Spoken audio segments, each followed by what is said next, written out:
अवसरमा पार्टी उम्मेदवारका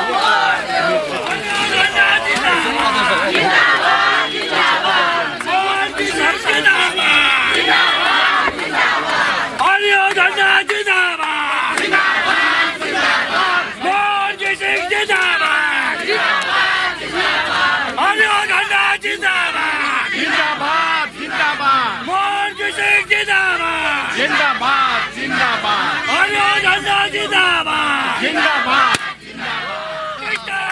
झुक्दैन हरियो झंडा झुक्दैन हरियो झंडा झुक्दैन भोट देऊ भोट देऊ भोट देऊ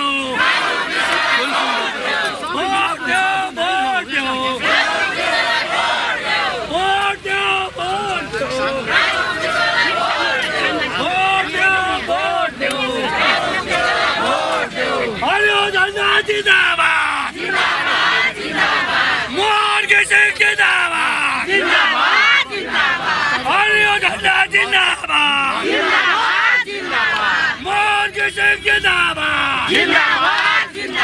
संपूर्ण भारत एक मात्र नेता मोदी सिंह जिंदाबाद हरियो झंडा जिंदाबाद वोट दो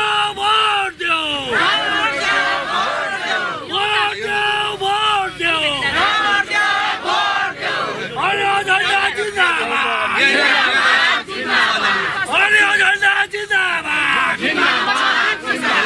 राजू बिस्तालाई वोट दो कमल कुचिलमा राजू बिस्तालाई वोट दो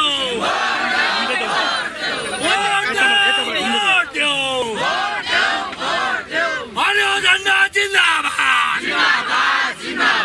मोदी सिंह जिंदाबाद महामहिम सुभाष किसिंह हमारो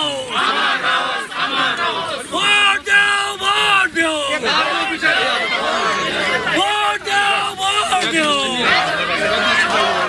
कमल कुचिलमा वोट दो कमल कुचिलमा वोट दो महामहिम सुभाष किसिंह हमारो हरियो झंडा जिंदाबाद मोदी सिंह जिंदाबाद वोट दो राजू बिस्तालाई वोट दो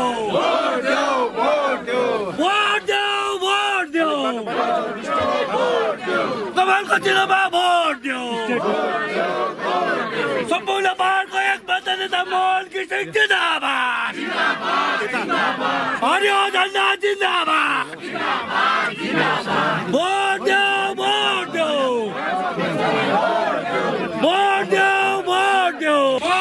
सिंह जिंदाबाद वोट दो राजू बिस्तालाई वोट दो कमल कुचिलमा वोट दो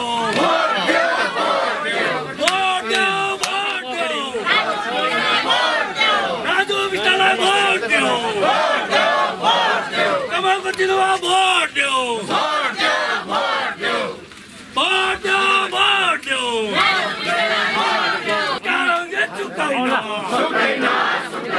महामहिम सुभाष किसिंह हमारो राजू बिस्तालाई वोट दो राजू बिस्तालाई वोट दो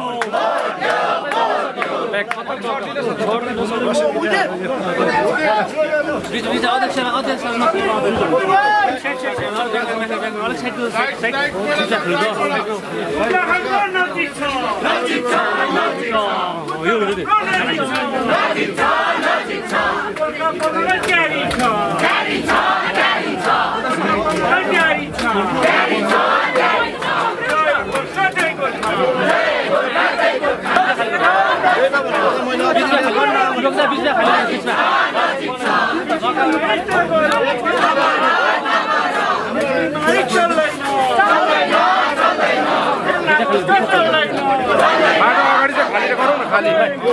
यतिकै अलि खुल्ला खाली गर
सीधा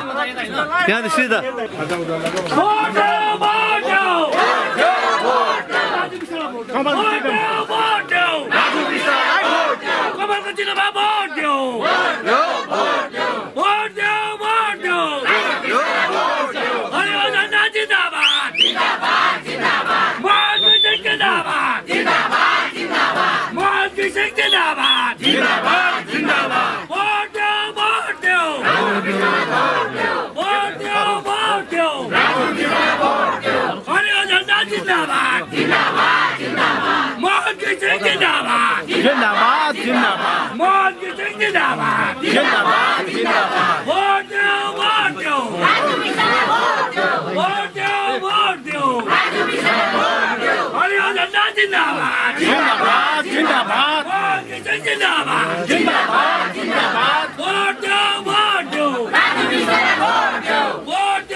एकदमै अब एभ्री इलेक्सन हैन एउटा च्यालेन्जै हो हैन अब यसलाई अब हल्का प्रकारले लिनु हुँदैन कुनै पनि चुनावमा अन्त यसले गर्दाखेरि हामी घर दैलो अभियान हैन एउटा जनतासँग हैन अहिले के छ कसो छ उहाँहरुको मुड के कस्तो प्रकार छ यसरी नै गर्दै हिँड्दै छु आज बजारमा आउने मौका पाए हैन एकदमै चारैपट्टि पुराना देखि लिएर हाम्रा बुढापाकाहरु सबैसँग भेट्ने मौका पाए सबैजना खुसी छ म पनि खुसी छु एउटा राम्रै हुन्छ भनेर आउँदो दिनमा जुन चाहिँ भोट हुन गइरहेको छ र क्यान्डिडेट हाम्रो राजु विष्ट भाइ तपाईहरुलाई थाहै भएको चीज हो हैन उहाँले भारी मतमा हामी जिताउने छौं। दाजु पहाडको प्रमुख मुद्दा पिपिएस र जनजाति विफल भएपछि कुन आधारमा भाजपालाई भोट दिनु यो भन्ने अब यो कुरा हेर्नुस् है धेरै प्रकारको छ हैन हामीले यही त गाउँ घर जाँदै यही बुझाउनु चेष्टा गर्दैछु मैले जुन चाहिँ प्रकारको हामी भन्ने 3 वर्षको अवधिमा हैन राजु भाइ जब पनि थियो उहाँ हुनुहुन्थ्यो 3 वर्षको अवधिमा 2 वर्ष त कोभिडले खायो काम गर्न पाएनौं हैन र 3 वर्षको अवधिमा हामी जतिको नि कोसिस गर्यो जेएनएलको तर्फबाट मै नै कुदिरहेको थिएँ सबै थियो त्यो प्रकारले हामीले जतिको नि भारत सरकारलाई हामीले बुझाउने चेष्टा गरेको थियौं त्यति बेला लास्टसम्म पनि होम मिनिस्टरसँग बसेको हो, त्यो तपाईँहरूलाई थाहा भएकै कुरा हो। यो सबै चिजहरू जति पनि हाम्रो जातीय हाम्रो माटोको इस्युजहरू छ त्यो हामीले राख्ने मौका दियो, उहाँहरूले पनि मौका दियो हामीलाई, त्यसको लागि उहाँहरूलाई पनि थ्याङ्कफुल छौँ। हामी एउटा सुनवाई भयो भनौँ होइन, एउटा हामीलाई जुन चाहिँ प्रकारको एउटा सिरियस प्रकारले एउटा गम्भीरतापूर्वक उहाँहरूले सुनिदिनु भयो। अनि यसैको फलस्वरूप हामीले यही होम मिनिस्टरले हाम्रो प्रधानमन्त्री नरेन्द्र मोदीजीलाई यही चिजहरू राखिदिनु भयो र सिलगढीको जुन चाहिँ भाषणमा उहाँले गोर्खाको जति पनि समस्याको समाधान छिटै हुन्छ भन्ने थियो, त्यही नै पस्केको आधारमा हो। सो हामीले बुझ्नुपर्छ के पस्केको थियो भनेर। उहाँको के हो मिनिङ भन्दाखेरि हामी बुझ्छौँ यो राजनीतिक समाधानको कुरा गर्नुभएको, किनकि हामी पनि त्यही कुरा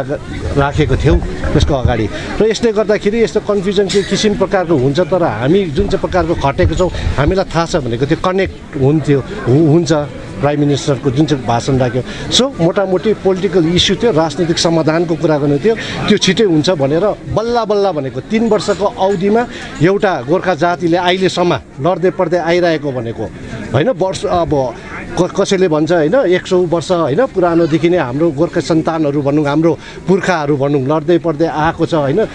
धेरैले जान पनि गुमाएको छ, त्यो तपाईँलाई थाहा भएको कुरा हो। यसरी नै लड्दै लड्दै पुर्खाहरूले यत्रो साल भनेको लड्दै पड्दै भनेको रिफाइन गर्दै होइन कुन चाहिँ प्रकारले तपाईँ र हामीले सही न्याय पाउँछ भनेर त्यही प्रकारको हाम्रो एउटा न्यायको खोजीमा हिँड्दाखेरि अहिले भनेको सही जुन चाहिँ दिशा पक्रेको छ भनेको अब तपाईँ र हामीले बिगार्नु हुँदैन। जेएनएलए पार्टीले यसलाई बिगार्नु पनि दिने छैनौँ। एकपल्ट त तपाईँ र हामीले एकचोटि त भाग्य फुटायो।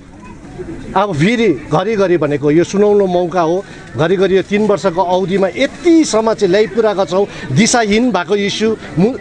लथालिङ्गे भएको इस्युलाई एउटा पट्टीमा ल्याइपुऱ्याएका छौँ। अब चाहिँ हामीले मूर्खता गर्नु हुँदैन भनेको। अब तपाईँ र हाम्रोले जति पनि हाम्रो गोर्खा जाति भयो, हाम्रो भूमिले भनेको हाम्रो माटोले भनेको संवैधानिक अधिकार पाएको हुनुपर्छ। अब यसलाई चाहिँ छोड्नु भएन भनेको। अब यसले गर्दाखेरि बातचित गर्नुपर्ने भारत सरकार नै हो र यताउता हामी भङ्गाल लिनु भएन। छैटौँ अनुसूचीको त्यो समयमा पनि अहिले हेर्दाखेरि 18 वर्ष गुमाइसकेको छ हामी। नथिङ भनेको यसो चुट्कीमा 18 वर्ष गइसकेको छ, फेरि पनि एउटा मौका आएको छ भनेको। अनि यसलाई चाहिँ हामीले गुमाउनु भएन भनेको। यो चाहिँ मेरो एउटा होसियारी पनि हो, एउटा सतर्क बनाउने मेरो प्रयास पनि हो होइन। यो 3 वर्षमा जति पनि कुद्यो भनेको यति गरेको हो, यति भारत सरकारले पनि सुनवाई गरेको हो हाम्रो कुराहरू, टेबलमा उहाँले सुन्यो हाम्रो कुराहरू के छ।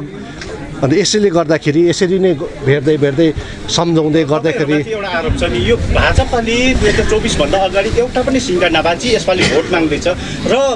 यसपालि तपाईँहरूको उम्मेदवार राजु विष्टले नोटाको भन्दा पनि कम मात्रामा मार्जिनमा भोट पाउँछ भनेर यहाँनिर तपाईँहरूमाथि यो आरोप लगाइरहेछ। मैले तपाईँको प्रश्न बुझेन, तर अब अचम्मको के कुरा गर्नु हुँदैछ तपाईँले। तर मैले अघि नै तपाईँलाई भने, मैले भनेको 24 भन्दा अगाडि तपाईँहरूको जुन यो 19मा मेनिफेस्टोमा जुन सङ्कल्प पत्रमा उल्लेख गरेको थियो त्यो माथि एउटा पनि काम गर्नु नसकी फेरि चुनावी मैदानमा आइरहेको छ। त्यसैले गर्दाखेरि यसपालि चाहिँ राजु विष्टले नोटाको भन्दा पनि कम मार्जिन भोट पाउँछ भनेर अब यो कहाँबाट नेरेटिभ चल्दैछ के कसो छ मैले त सुनेको छुइनँ। र पनि भनेको अघि नै हामीले बताइदिइहालेँ 3 वर्षको भनेको एउटा मौका, एउटा देवी देवताको एउटा आशीर्वाद लिएर म पनि एउटा भारत सरकारसँग एउटा बस्ने मौका पाएँ र तपाईँको र हाम्रो इस्यु राख्ने एउटा सुनौलो भनौँ मौकै हो त्यो भनेको, भारत सरकारसँग राख्नुपर्ने। अन्त यसमा कसैलाई मन दुख्नु हुँदैन भनेको तपाईँको हो भनेको। आउँदो भावी सन्तानले हाम्रो छोराछोरीले दुःख नपाओस् भनेको यसैले त खटिदिएको हो, एउटा मेरो पनि जिम्मेवारी हो होइन तपाईँ र हाम्रो कुरा राख्नुपर्ने। अब भोटमा भएर त्यसको रिजल्टमा के कस्तो परिणाम आउँछ त्यो समयले नै बताउँछ। तर भनेको हाम्रो विश्वास भनेको केन्द्र सरकार बिजेपी सरकारलाई जुन चाहिँ प्रकारको हाम्रो सुनवाई भयो त्यो आधारमा जुन चाहिँ नरेन्द्र मोदी ले कुरा राख्नुभयो त्यसैमा हामी सेटिस्फाई छौँ र विश्वस्त पनि छौँ। योपालि चाहिँ मेन प्रमुख मुद्दा चाहिँ के राख्नुहुन्छ, के कुरा नै राख्नुहुन्छ? मेन भनेको तपाईँलाई अघि नै भनिहालेँ भनेको तपाईँ र हाम्रो माटोको कुरा छ। संवैधानिक भनेको संवैधानिक एउटा तपाईँ र हामीले हाम्रो माटोको एउटा सुरक्षा भनौँ यो पाएको हुनुपर्छ यसपालि। अब पिपिएस भन्दा भेग भएला के होला। सो हामीले के गर्दैछौँ यसपालि भन्दा चाहिँ कन्स्टिट्युसनल डेफिनेसनै बताउनु सकेन नि। त्यही यो हेर्नुहोस् न, यो कन्फ्युजन हो भनेको, खट्नेलाई थाहा हुन्छ नि त होइन। खट्नेलाई थाहा हुन्छ भनेको यहाँ गरेर 1 इन्च पनि काम नगर्नेले त जे पाए त्यही भनिरहँदा भयो किन कामै गरेको छैन जाति र माटोको कुरा गर्छ भनेर तर कहाँ काम गर्नुपर्ने हो त भारत सरकारसँग गर्नुपर्ने हो नि त तर उटपटाङ कुरा गरेर यहाँ मान्छेलाई यताउता लटपटाएर हुँदैन नि त त्यसरी कोसिस गर्नुपर्छ भनेको त्यो सजिलो चिज होइन तपाईँहरूको पिपिएस नै हुन्छ यो म्यानिफेस्टोमा यसपालि हामी कोसिस गर्दैछौँ जब निस्किन्छ भनेको अघि नै भनेको कन्स्टिट्युसनल सल्युसन भएको हुनुपर्छ भनेको डेडलाइन कहिलेसम्म दिनुभएको छ डेडलाइन होइन यो हामी बसेर गर्दैछौँ त्यो त सरसल्लाहमै हुन्छ एकदमै हुने चिज हुनुपर्छ होइन जुन चाहिँ हामीले काम गरेको छौँ त्यो आधारमा साथै प्रधानमन्त्रीले जुन चाहिँ भाषण गर्नुभएको छ त्यो वाचा गर्नुभएको छ त्यही आधारमा बनाएर नै हामीले हुने चिजमा हामीले गर्दैछौँ हुने चिज के हो भने तपाईँ र हाम्रो माटोले संवैधानिक अधिकार पाएको हुनुपर्छ यहाँनिर क्षेत्रीयताको यहाँनिर धेरै राजनीतिक दलहरूले कुरा गरिरहेछ र यहाँनिर केही दिनअघि मात्र देशका है यहाँनिर भाजपा राष्ट्रिय अध्यक्ष जेपी नड्डा सिक्किमको भ्रमण आउँदाखेरि एउटा क्षेत्रीयतामाथि एउटा प्रश्न खडा भएछ यहाँनिर धेरैले यहाँनिर टिका टिप्पणी गरिरहेछ यसलाई चाहिँ तपाईँहरूले कसरी लिनु अब यो यस्तो हेर्नुहोस् है अब सिक्किमको सन्दर्भमा जेपी नड्डाजीले के भन्नुभयो के हो होइन उहाँलाई थाहा छ होला भनेको तर क्षेत्रता अब जुन चाहिँ प्रकारको एउटा रिजनल जुन चाहिँ बचाउनु पर्ने छ के हो कसो हो त्यसमा आक्रमण भयो भन्ने चिज अब त्यो हामी मान्दैनौँ